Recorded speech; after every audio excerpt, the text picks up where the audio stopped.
Hello, today I will be showing you how to do the Babcia stitch. This is a replication of a stitch that my great-great-grandmother had made, and I was unable to find the name of it, but using the blanket that she had created, I had figured out the mathematical part of it, and then replicated it. So today I will be teaching you. So for this, right now I just have Red Heart Super Saver in the color Lavender, as well as a 5mm hook. I am just using a worsted weight acrylic for this. It doesn't need to be anything special, but I did make this pattern for worsted weight yarns, as I believe that is what the original blanket was made out of. So to start, we are going to do a chain in multiples of 5 plus 4. What this means is we're going to do increments of 5, so 5, 10, 15, 20, up until the length you want, and then you're going to do 4 more on top of that.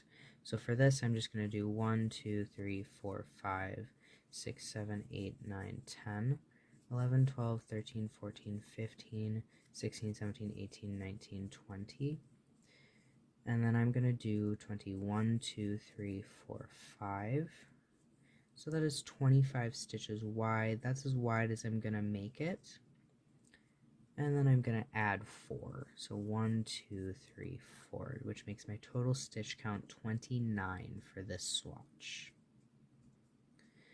Now what we're going to do is we are going to skip 6 stitches. So the stitch that is on your hook never counts as a stitch. So we are going to count 1, 2, 3, 4, 5, 6.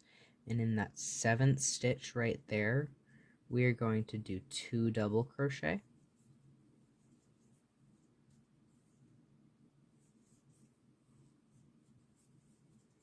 We're going to chain 1, and then we're going to do 2 more double crochet in that same stitch. It is going to look quite stretched out. That's okay. Just leave it be. Now what we're going to do is we're going to skip the next 4 stitches. Oop, my yarn's going haywire. So we are going to skip the next 4 stitches on the chain.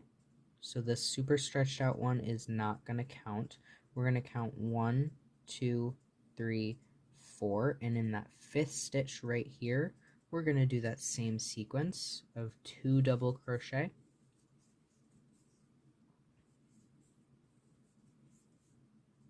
chain 1, and then 2 more double crochet in that same stitch. And you're just going to continue this sequence of the skip 4 chains, 2 double crochet, chain 1, 2 double crochet until you get to the end of the row, and you cannot skip another 4 chains. Okay, I've come to the end of the row, and there are going to be 2 chains left at the end of that row. What we're going to do now is we're going to do 1 double crochet into that very last chain, and that is going to end row 1. And that is what it looks like. Now what we're going to do for that second row is we are going to chain 4, and then we're going to turn our work. Now what we're going to do is we're going to do the second row of our 2-row repeat, and this row is going to be the same every other row, so every even row is going to be this. So now what you're going to do after chaining 4 and turning is you're going to do into, if you can see, there's this, what I'm going to call a cluster, which is 2 double crochet. We have that chain 1 space, and then we have 2 more double crochet. We are going to be working into the chain 1 space for this. So for the start of the row, we're going to do our chain 4, then we're going to do 2 double crochet into that chain 1 space. And instead of just chaining 1, we're actually going to chain 3.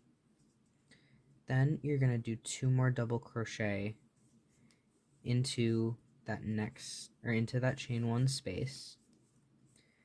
But now this is where this pattern differs. We're going to chain 1, and we're actually going to single crochet in this big hole right here, just into that space. So it's going to look a little something like this. So now you're going to chain 1, and you're going to start that repeat over like we did with the cluster, chain 3 and a cluster. You're going to double crochet 2 into that chain 1 space, and then you're going to chain 3. You're going to do 2 more double crochet into that space, and then you're going to chain 1, and you're going to single crochet into that larger hole in between the clusters again. And you're going to continue that along the round. Alright, I am at the end of that row right now, and I just have not done that chain 1 and single crochet into here, because we want these edges to be nice and even like it is on this side as well. So instead of doing that, we are going to chain 1 and then double crochet into the top chain of this chain 7 space. The easiest way to tell is by looking for the top stitch of this first post that we made right here, and then going 1 stitch over. It might be a tight fit. I like to actually use the hook part to hook into the stitch, and then kind of do a turning motion, and it'll go right through. And we're just going to double crochet into that edge. And that is going to be the end of our second row.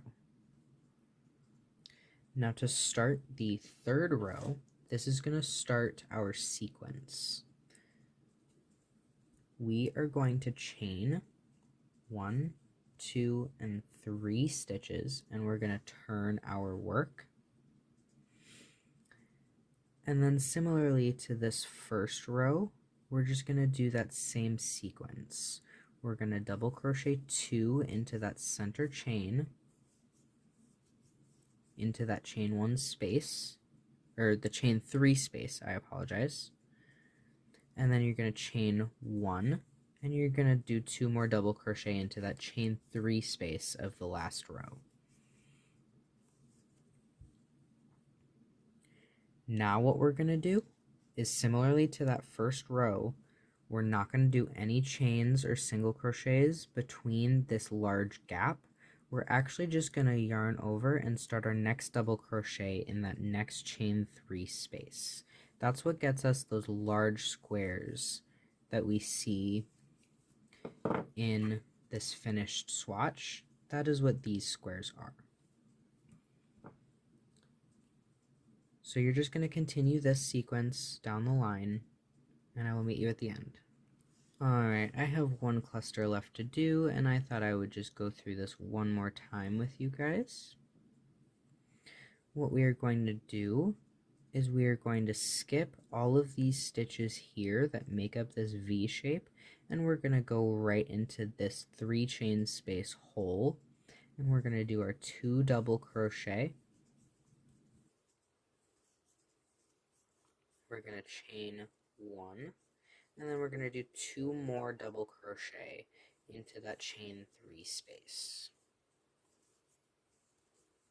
And now we have made it to the end of the row, and all we're going to do is chain 1 and then single crochet into the top of that chain 3 space from the last row. And that's going to keep our edges nice and even. Alright, for the last repeat row of this pattern, it is very similar to that second row we did. We are going to chain 4, turn our work, and then working into, at the start of the row, working into that chain 1 space, we're going to double crochet 2, chain 3, Then we're going to double crochet 2 again into that chain 1 space. Now this is where the pattern differs a little bit from that first repeat row. Like I said previously, we're going to do that chain 1. We're going to single crochet into this big square. It kind of makes like a diamond shape. We're going to do a single crochet into that, and then we're going to chain 1 again, and then now we're working in that next cluster set in that chain 1 space between them and doing our 2 double crochet, chain 1, or chain 3, I apologize, and then 2 more double crochet in the chain 1 space. And then you're going to repeat that all down the row, and that's really going to flesh out that diamond shape that we're going to see throughout this pattern. Alright, and now we are at the end of this row. I have not finished off the row yet, but we can really see that the pattern is coming through with these diamond shapes as well as the diamond holes that make up what I'm calling the Babcia stitch. So to end the second row sequence, we're going to chain 1 and we're going to double crochet in the top of this chain 3. So we're going to go, we see this last post of that row, that last double crochet post, not this stitch, but we're going to go into that next stitch. So this one right here. You can also count up from the chains. We can see that this is 1 chain, 2 chain, and 3 chain. We're going to go into this stitch and we're just going to do a double crochet. And that finishes off the repeat.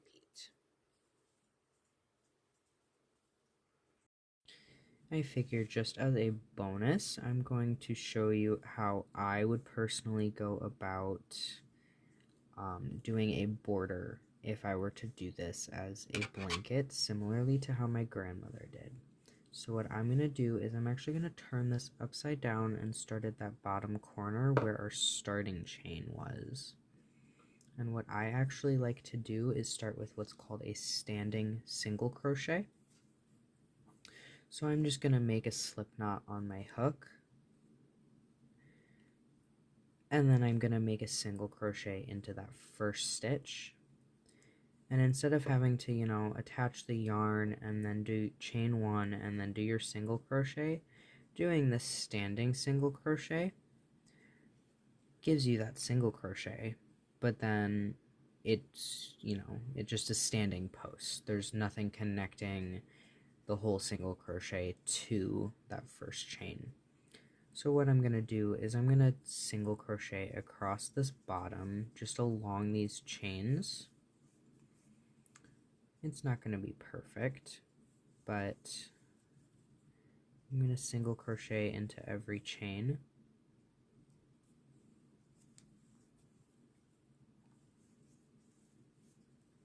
All the way across this bottom row. Alright, coming up on the end of this bottom row now, I have two more stitches into this first chain area. And in this last stitch, I'm going to add 2 more single crochet to make it 3 single crochet into 1 stitch. And that's going to be my corner. So that's going to help turn it so that we can go to this side of the blanket. So now what I'm going to do is I'm going to single crochet along these next 2 chains that were at the start.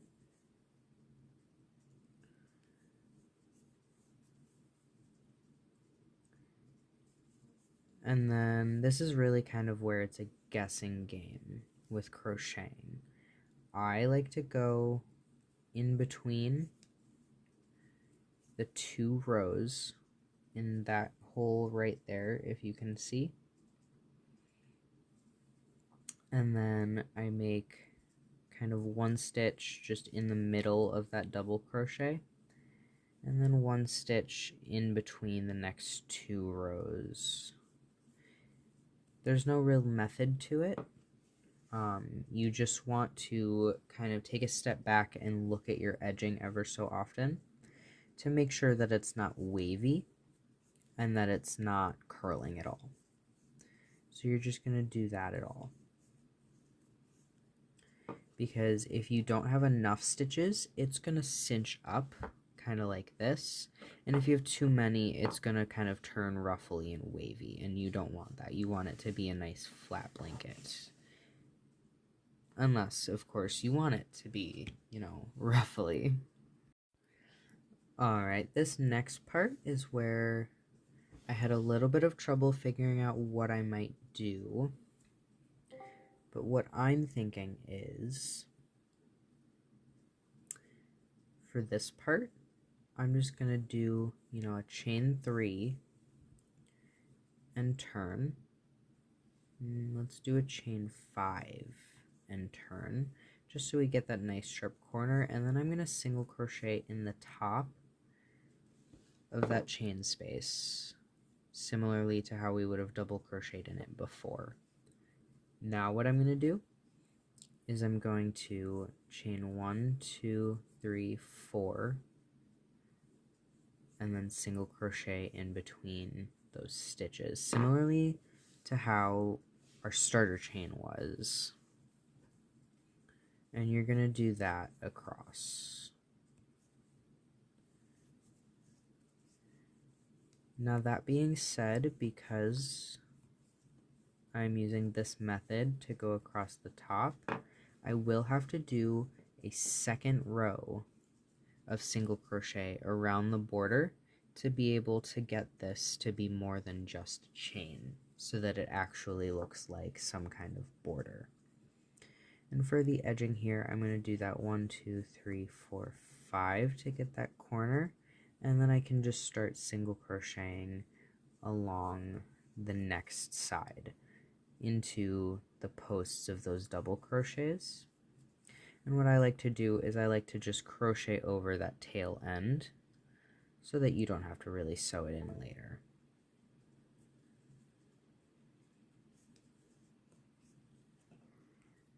Alright, I am now back to the start where I started with the border. And what I'm going to do is I'm just going to do 2 single crochet into that first stitch where we made that standing single crochet. And that is going to finish off this blanket with a slip stitch into that first single crochet. And there you have the finished Babcia stitch.